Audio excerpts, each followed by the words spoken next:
Hi, I'm Dave with the Dave Martin Realty Group. I'm about to reveal to you 5 tips that your realtor doesn't know.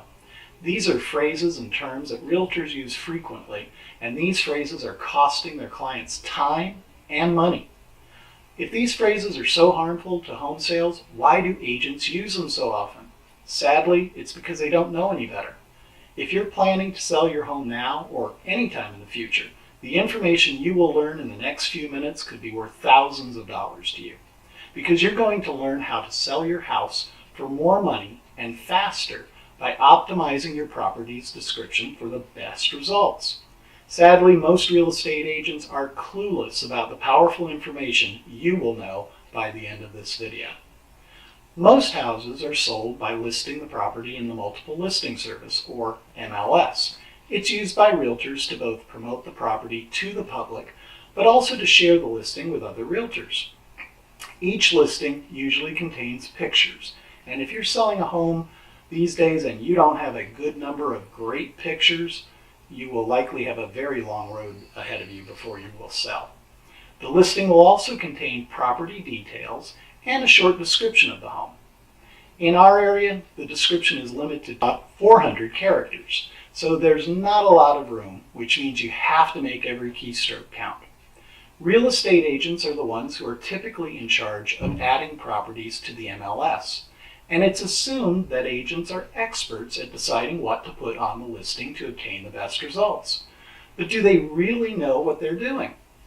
A study was done over a 3-year period to determine the effects words used in descriptions had on sales price and days on market. The results were absolutely eye-popping because it revealed the wisdom that very few agents know anything about. It was discovered that many of the common words or phrases that are used by agents to describe properties actually hurt the seller and resulted in longer times on market and lower sales prices, or both. So here are 5 of the phrases that you should never use to describe a home. Number 1, motivated seller. This resulted in lower sales price and longer time on market. Simply adding these 2 words will hurt you both in time and money. What did we learn here? Don't put it in the listing. There's no benefit. There's no upside, only down. Number 2, the phrase good buy. Properties had sold for less when they had this. 3, vacant had a negative correlation with sales price, perhaps because buyers assumed that there was desperation and that they could negotiate a much lower price.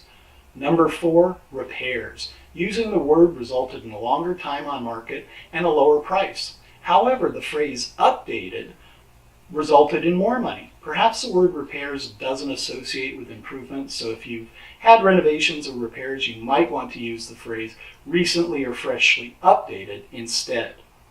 And finally, good location. Lower sales price results. Perhaps because location is self-evident, or even the owner or agent doesn't really have faith that the location speaks for itself.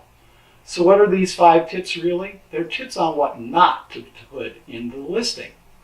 So don't say motivated seller, don't say good buy, don't say vacant, don't use repairs, but use updated, and don't say good location. So what do you want to put in your listing description? Well, you want the listing description to be energized, so it has the power to draw out the buyer's emotions. You want the buyer to feel emotion from reading the description. You want buyers to more easily visualize themselves living in the home. Why is engaging the buyer on an emotional level so important? There's an old axiom in sales and marketing that says people buy based on emotion and then justify their decisions logically. Ideal listing descriptions have the power to make the buyer imagine living in the home. You want to go way past just listing features such as big yard or great kitchen and go into the depths about the benefits of the home as well as evoking emotion. Here's an example of a description you can truly feel. Beautiful home near all the best amenities for your life, lovingly updated and cared for. From the elegant landscaping to the warm, inviting interior and generous rooms. With recently updated kitchen, this enchanting home is upscale living at its best. Picture yourself as the next caretaker of this alluring home. Style and quality make this a home you will be proud of. You are buying a lifestyle, not just a home. Although it's only one factor in selling a home, believe me, there are many, many more. But having an emotion-laden description that omits those words and phrases that have been proven to reduce the sales price and increase the days on market will put you in a better position to sell your house as efficiently as possible. I hope you found this video helpful. If you're planning to sell and have questions, or would like to know the current accurate value of your house, contact me directly. You can also check for more tips on our website at ComeHomeVirginia.com, or follow me here on YouTube. And you can search for homes free on our Facebook page at Dave Martin Realty Group. Thanks so much. I really appreciated you listening, and I look forward to seeing you next time. Have a fantastic day.